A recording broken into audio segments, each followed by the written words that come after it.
اللہ کو جس سے عشق ہوا اسے مصطفیٰ کہا جاتا ہے، اور یہ قرآن مجید اللہ نے اپنے حبیب پر نازل کیا، اور یوں تو قرآن میں ایک بڑی تعداد آیات قرآنی کی ہے کہ جو میں اور آپ سمجھ سکتے ہیں، لیکن اللہ نے کچھ مرحلوں پر تو اس طرح سے آیات کو نازل کیا کہ یہ بغیر مصطفیٰ کے سمجھ میں نہیں آ سکتا، اور کہیں کہیں تو ایسے راز میں باتیں ہوئی ہیں جو صاحب راز ہی جان سکتا ہے۔ الف لام میم کا ترجمہ بھی الف لام میم ہی کیا جاتا ہے، اس لیے کہ کچھ پتہ ہی نہیں کہ کیا کہا جا رہا ہے۔ جس سے کہا جا رہا ہے وہ سمجھ رہا ہے، جو کہہ رہا ہے وہ سمجھ رہا ہے کہ میں کیا کہہ رہا ہوں۔ تو نبی کی اور اللہ کی گفتگو ہے، اور اللہ اپنے حبیب سے بات کر رہا ہے، اپنے عاشق سے بات کر رہا ہے۔ اب میں یہ بھی جملہ آپ کی سماعتوں کے حوالے کر دوں کہ یہ طے کرنا بھی، صغیر بھائی جملہ محسوس کیجئے گا، یہ طے کرنا بھی مشکل ہے کہ اللہ عاشق ہے یا اللہ معشوق ہے۔ اچھا مجھے تھوڑا سا اندازہ ہو رہا ہے کہ آپ اس لفظ سے مانوس نہیں ہیں شاید۔ صلوات پڑھیں ذرا محمد والے۔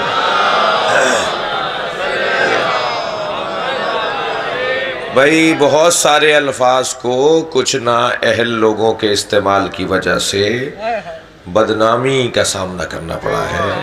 کچھ غیر سیاسی لوگوں نے لفظ سیاست استعمال کیا تو لفظ سیاست بدنام ہو گیا، کچھ ناکام لوگوں نے عشق کیا تو لفظ عشق بدنام ہو گیا، ورنہ کوئی حسین سے پوچھے کہ عشق کسے کہا جاتا ہے۔ صلوات پڑھیں محمد و آل محمد۔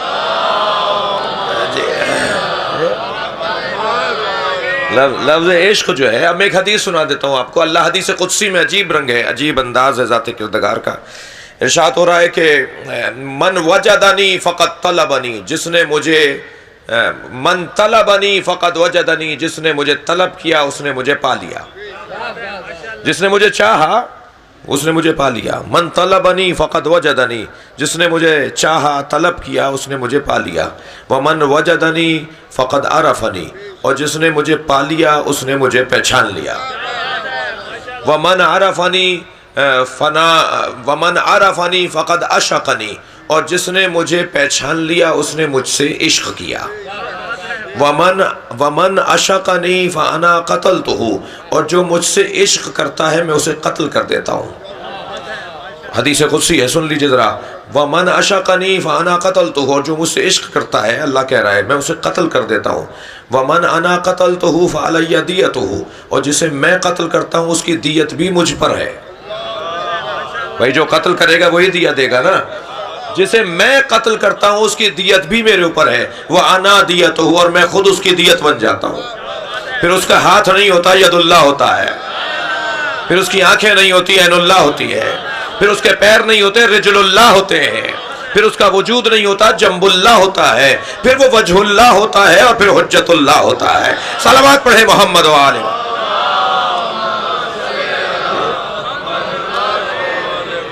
وہ عشق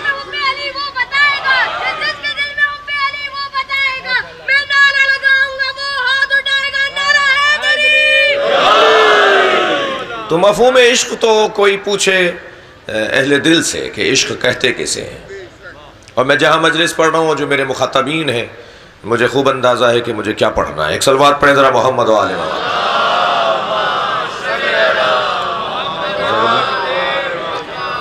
یہ جو محبت ہے نا، محبت یہ المحبت حب الشیء یعمی و یعتم، کسی شے سے محبت اندھا اور بہرا کر دیتی ہے۔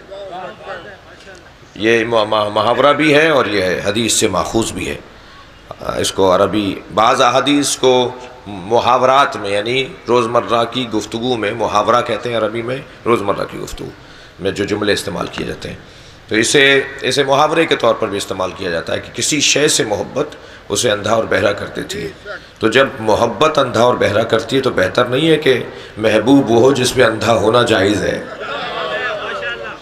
محبوب وہ ہو کہ جس پہ بہرا ہونا جائز ہے۔ بھئی اسی سے محبت ہو جس کے لیے اندھا ہونا جائز ہے، اس کے نام پر آنکھیں بند ہو جائیں تو پھر اندھیرا نظر نہ آئے بلکہ نور نظر آئے، جس کی وجہ سے اگر کان بند ہو رہے ہیں تو پھر کوئی بات سمجھ میں نہ آ رہی ہو، سنائی نہ دے رہی ہو، مگر اس کی بات سمجھ میں آ رہی ہو۔ تو یہ جو محبت ہے نا، یہ محبت کے بعد کا مرحلہ ہے جسے عشق کہا جاتا ہے، اور اہل دل نے تو اس مفہوم کو بہت روشن کیا ہے۔ آپ دیکھیے، اللہ آپ کو لے جائے مولا رضا علیہ السلام کی زیارت کا شرف عطا کرے۔ آپ جب امام کی زیارت کا شرف پائیں گے تو حضرت کے مزار اقدس کے ساتھ ایک بڑی مشہور مسجد ہے جسے مسجد گوہر شاد کہا جاتا ہے، وہ جس کا نیلا گنبد ہے، بہت بڑا گنبد ہے، وہ خانم گوہر شاد نے بنوائی تھی۔ تیمور لنگ کی زوجہ ہے گوہر شاد، جس نے یہ مسجد بنوائی تھی۔ آج افغانستان کے اندر ان کا مزار ہے خانم گوہر شاد کا۔ انہوں نے اعلان کیا کہ مسجد میں وہ مزدوری کرے گا اسے نوکری دی جائے گی مسجد بنانے میں۔ مسجد جب بنوانے لگی تو انہوں نے کہا جی نوکر رکھے جائیں، مزدور رکھے جائیں، مستری رکھے جائیں، معمار رکھے جائیں۔ تو معمار اسے رکھا جائے گا، مزدور اسے نوکری دی جائے گی جس کی نماز قضا نہ ہوئی ہو۔ تو صرف انہی مزدوروں کو اور انہی مستریوں کو جمع کیا گیا کہ جن کی آج تک نماز قضا نہیں ہوئی ہے۔ بھئی ہر مسجد کو عزت نہیں ملتی، ہر کتاب کو عزت نہیں ملتی۔ صلوات پڑھیں ذرا محمد و آل محمد۔ نعرہ حیدری، آواز بلند نعرہ صلوات۔ جی ہر شخص کو عزت نہیں ملتی، ہر عالم کو عزت نہیں ملتی۔ عزت کا معاملہ ہی کچھ اور ہے۔ آپ ذرا غور تو فرمائیں کہ یہ مفاتیح الجنان لکھنے والا کتنا مخلص انسان ہوگا، شیخ عباس قمی رحمۃ اللہ علیہ، کہ ان کی لکھی ہوئی کتاب ہر امام بارگاہ، ہر مسجد، ہر گھر میں قرآن کے ساتھ رکھی ہوتی ہے۔ اس کتاب کو اتنا مقام کیسے مل گیا؟ خلوص کی وجہ سے، لکھنے والے کی خلوص کی وجہ سے، لکھنے والے کی خلوص کی وجہ سے۔ کہنے لگے وہ شخص نوکری کرے گا جس کی آج تک نماز قضا نہ ہوئی ہو۔ سارے ایسے ہی لوگوں کو جمع کیا گیا۔ ان کا جو استاد تھا، ان کا جو کہہ لیجئے کہ اس معماروں کا جو کہہ لیجئے استاد، مستری، جو بھی آپ نام دیجئے، جس سے روزانہ یہ رپورٹ لیتی تھیں اور اس کو ہدایات دیتی تھیں کہ ایسے بننا ہے اور ایسے کام ہونا ہے۔ ایک دن بقول جناب ہمایوں صاحب کے سپروائزر، تو ایک دن وہ ان کو رپورٹ سنا رہا تھا، گزارش پیش کر رہا تھا کہ خانم گوہر شاد کے چہرے سے کچھ نقاب ہٹ گئی اور یہ ان کا فریفتہ ہو گیا، اور دوسرے دن سے کام پر آنا چھوڑ دیا۔ انہوں نے پوچھا جی کام آج کیوں نہیں بڑھ رہا؟ کہا جی اب وہ صاحب کہتے ہیں کہ جی مجھے تو آپ سے شادی کرنی ہے۔ کہنے لگے انہیں نہیں پتا کہ میں شادی شدہ ہوں، ایک بادشاہ کی زوجہ ہوں۔ کہنے لگے جی کیا کریں، بس ان کا یہی مطالبہ ہے۔ کہنے لگے ٹھیک ہے، ان سے کہہ دو کہ میرا بھی ایک مطالبہ ہے، اس مطالبے پر مسجد کو بنائے، کام آگے بڑھائے، مگر میرا مطالبہ یہ ہے کہ اب اس کی نماز شب قضا نہ ہو، مسجد کو مکمل کرے، اس کے بعد پھر اپنے مطالبے پہ باقی رہے، اور میں بھی اپنے مطالبے پر قائم ہوں، میں بھی اپنے مشروط کے اوپر قائم ہوں۔ مسجد مکمل ہو گئی، 1 مہینہ گزر گیا، یہ صاحب رابطے میں نہیں ہے۔ کہا جی میں اپنی بات پہ قائم ہوں، میں علیحدگی لوں گی اور اس کے ساتھ عقد کروں گی، اور اس نے اپنے وعدے کو پورا کیا کہ نماز شب کے ساتھ اس نے مسجد بنائی ہے، ذرا رابطہ کیجئے۔ جب ان سے رابطہ کیا تو گیا تو کہنے لگا کہ اب مجھے عشق حقیقی سے آشنائی ہو گئی ہے۔ صلوات پڑھیں ذرا محمد و آل محمد۔ اب میں اللہ کا عاشق ہو گیا ہوں۔ تو عشق حقیقی ہوتا ہی اس سے ہے کہ جس میں سارے کمالات جمع ہوں، جو کبھی شرمندہ کر دے اور کبھی شرمندگی کا سامنا ہو، اس سے عشق حقیقی نہیں ہوتا۔ لہذا مفہوم عشق کو اگر کسی نے روشن کیا ہے کہ کیا کہا جاتا ہے، کسے کہا جاتا ہے عشق، تو وہ امام حسین نے، جناب زہرا کے بچوں نے، مولا علی نے روشن کیا ہے کہ عشق کسے کہا جاتا ہے۔ میں علامہ اقبال کے چند مصرے آپ کے سامنے بیان کر دوں جو میری بات ذرا اور علاقائی اعتبار سے معتبر ہو جائے۔ صلوات پڑھیں ذرا محمد و آل محمد۔ جی علامہ اقبال کہتے ہیں حدیث عشق دو بابست کربلا و دمشق۔ بھائی تھکے ہوئے بیٹھے تو نہیں ہیں نا آپ حضرات، تھوڑی سی گردن ہلا دیجئے۔ حدیث عشق دو بابست کربلا و دمشق۔ عشق کی 2 ہی تو داستانیں ہیں، عشق کی کتاب کے 2 باب ہیں، ایک کو کربلا کہتے ہیں، ایک کو دمشق کہتے ہیں۔ یکے حسین رقم کر دیگر زینب. ایک باب عشق کو حسین نے لکھا ہے اور ایک باب عشق کو زینب نے لکھا ہے. یہ دونوں عاشقوں کا عنوان رکھنے والے لوگ ہیں. پھر جناب زہرا کی عظمت پہ علامہ اقبال نے تو پورا قصیدہ لکھ ڈالا. فرماتے ہیں مریم از ایک نسبت عیسیٰ عزیز. مریم مادر حضرت عیسیٰ ایک نسبت حضرت عیسیٰ کی وجہ سے کہ عیسیٰ کی ماں ہے، اس وجہ سے صاحب عزت ہے. مریم از یک نسبت عیسیٰ عزیز، اسہ نسبت حضرت زہرا عزیز.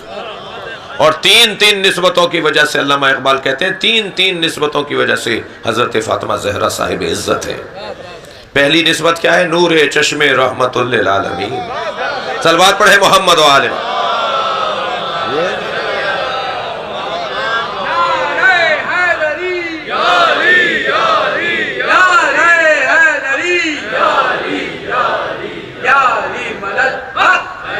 نور چشم رحمت للعالمین آن امام اولین و آخرین.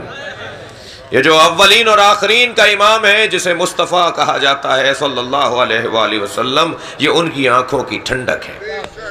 پہلی نسبت یہ ہے. میں کہوں گا علامہ اقبال سے کہ علامہ اقبال کیا نبی مکرم کی کوئی اور آنکھوں کی ٹھنڈک نہیں ہے؟ بھائی اس سے زیادہ نہیں ٹھہروں گا. صلوات پڑھ لیں محمد و آل محمد پر. اقبال اپنا عقیدہ بیان کر رہے ہیں نا. جناب زہرا کی عظمت نور چشم رحمت للعالمین آن امام اولین و آخرین. تھوڑا سا کھل کے کہہ دیتا ہوں عزیزان گرامی، میں اس بحث میں اور الجھن میں، تاریخی الجھن میں نہیں پڑھنا چاہ رہا کہ نبی مکرم کی 4 بیٹیاں تھیں یا 1 بیٹی تھی. اتنا ضرور ہے کھڑے ایک ہی کے لیے ہوتے تھے. صلوات پڑھیں گے عظمت زہرا پر.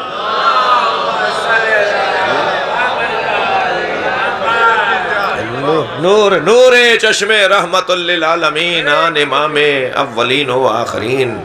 اور پھر دوسری نسبت میں فرماتے ہیں بانو آن تاجدار حل عطا. یہ اس کی زوجہ ہے جس کے سر پہ حل عطا کا تاج لگا ہوا ہے. بانو آن تاجدار حل عطا مرتضی مشکل کشا شیر خدا. اقبال کے مطابق علی کو مشکل کشا کہا جاتا ہے. مصور پاکستان مولا علی کو مشکل کشا کہتے ہیں. مرتضی مشکل کشا شیر خدا. اور تیسری نسبت یہ کہ مادر آن مرکز پرکار عشق. یہ اس کی ماں ہے کہ جو عشق کے دائرے کا مرکز ہے. بھئی اس شعر کے لیے میں نے آپ کو زحمت دی ہے، اصل میرا مطلب یہ شعر تھا. مادر مان مرکز پرکار عشق. طالب علم بیٹھے ہوئے ہیں نا، جو میٹری کے طالب علم بیٹھے ہیں، ریاضی کے طالب علم بیٹھے ہیں نا. آپ ریاضی میں شکلیں بناتے ہیں نا جی، مربع ہے، مخمس ہے، مثلث ہے جی. اسی طرح ایک اور ریاضی کی شکل ہے جسے دائرہ کہا جاتا ہے. تھوڑا سا گردن ہلائیے. جسے دائرہ کہا جاتا ہے. دائرہ جب بنتا ہے نا تو اس کے بننے کے لیے دائرے کی تشکیل سے پہلے مرکز کا ہونا لازمی ہے. اور مرکز کو پہلے جب آپ طے کر لیں گے تب دائرہ بنے گا. اچھا وہ جو مرکز ہوتا ہے نا وہ قابل رویت نہیں ہوتا. بڑی عنایت، بہت شکر گزار ہوں آپ کا بھائی، توجہ ہے جی. یہ جو مرکز ہوتا ہے نا وہ نقطہ پرکار جسے کہا جاتا ہے، وہ قابل رویت نہیں ہوتا. اگر قابل رویت ہو جائے تو پھر قابل تقسیم بھی ہو جاتا ہے. اور جو قابل تقسیم ہو جائے اس کا ایک جز ایک جگہ سے قریب اور دوسری جگہ سے دور ہو جاتا ہے تو پھر وہ مرکز نہیں رہتا. بھائی صلوات پڑھے محمد و آل محمد. مرکز ہونے کے لیے لازم ہے کہ وہ قابل رویت نہ ہو. مرکز ہونے کے لیے اس کی مرکزیت مرکز پرکار عشق. مادریان مرکز پرکار عشق. عشق کی جتنی داستانیں، کوئی عاشق، توجہ چاہوں گا، کوئی عاشق کہلانے کے قابل نہیں ہے جب تک وہ حسینی نہ ہو جائے. تم کیسے عاشق ہو؟ تم حسین کو نہیں جانتے؟ بھئی دیکھیے، عشق مجازی اور عشق حقیقی میں ایک موٹا سا فرق ہے. دقت چاہوں گا. میرے لیے خوش قسمتی ہے کہ جوانوں کی تعداد مجلس میں بہت ہے، اور جو بزرگ بھی بیٹھے ہیں وہ ایمان کے جذبے سے جوان ہیں. اور ویسے بھی یہ بزرگ جو ہے وہ جنت میں جوان ہو کے ہی جائیں گے. تو میں جوانوں سے ہی بات کر لوں تو بہتر ہے. صلوات پڑھے محمد و آل محمد.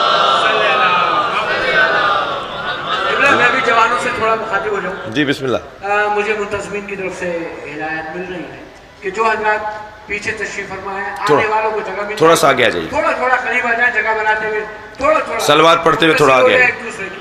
آئیے درود کا سہارا لیتے ہوئے آگے آئیے. آئیے برائے خوشنودی محمد و آل محمد علیہ السلام بلند تر سلوات.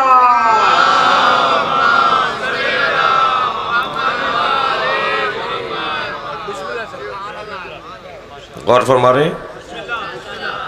مادریان مرکز پرکار عشق حسین یعنی عاشق. میں ایک جملہ کہہ رہا تھا, سن لیجئے.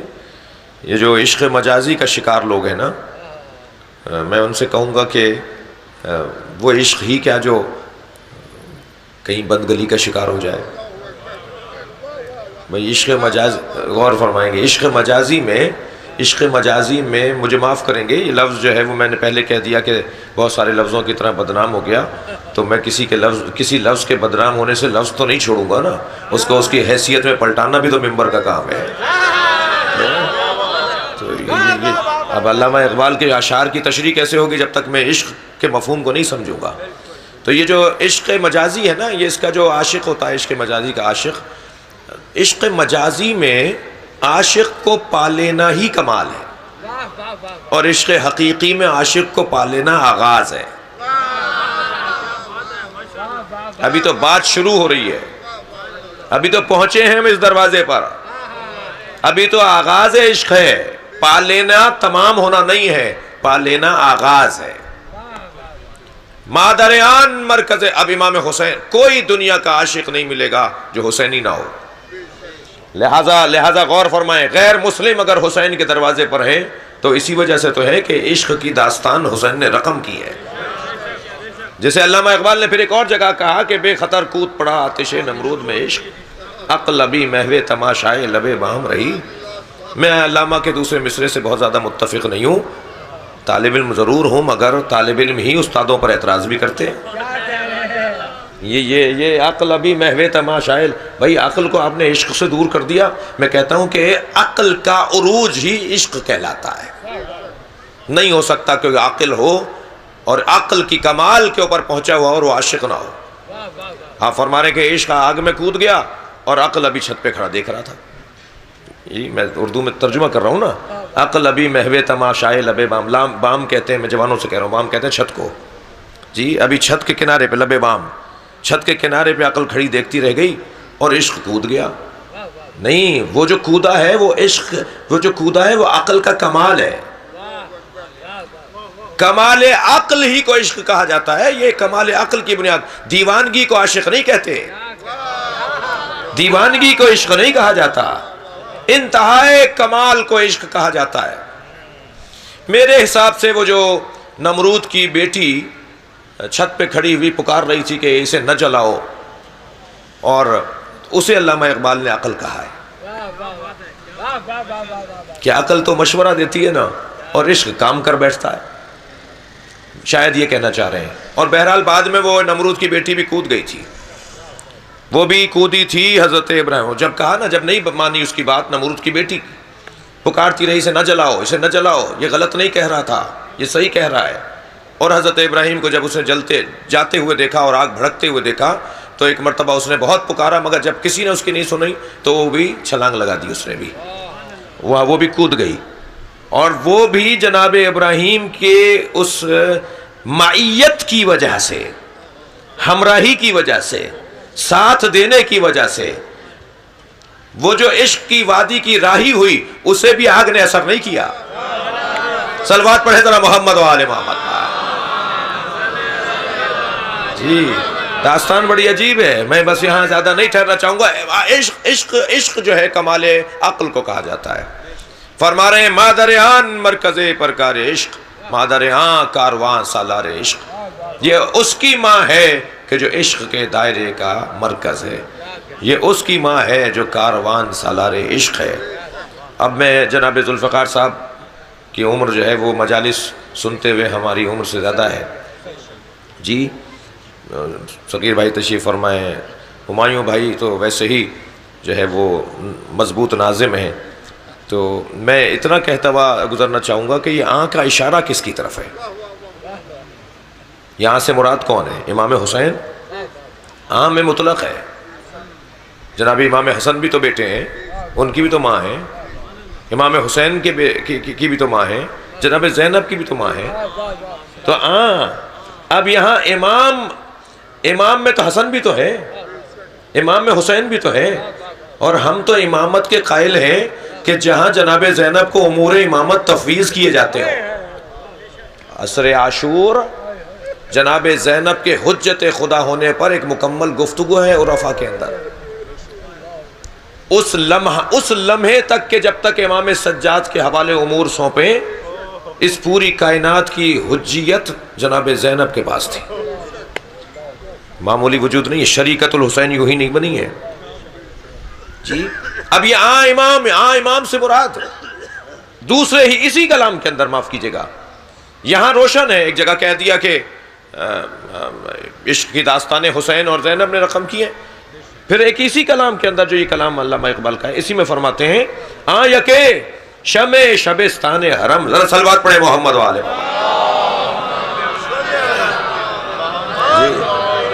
جی، امام حسن کو یاد کر رہے ہیں، سے مراد اب کی تشریح کر رہے ہیں، یکے شمع شبستان حرم حافظ جمعیت خیر الامم، وہ یکے وہ کہ جس نے جو شمع شبستان حرم ہے، حرم الہی کی شمع ہے، اللہ کے گھر میں اندھیرا ہو جائے اگر حسن مجتبی نہ ہو، یکے شمع شبستان حرم حافظ جمعیت خیر الامم، ساری امتوں میں جو بہترین امت ہے وہ نبی کی امت ہے، اس نبی کی امت کو بچایا کس نے ہے؟ جس نے نبی کی امت کو بچایا ہے وہی حسن مجتبی ہے۔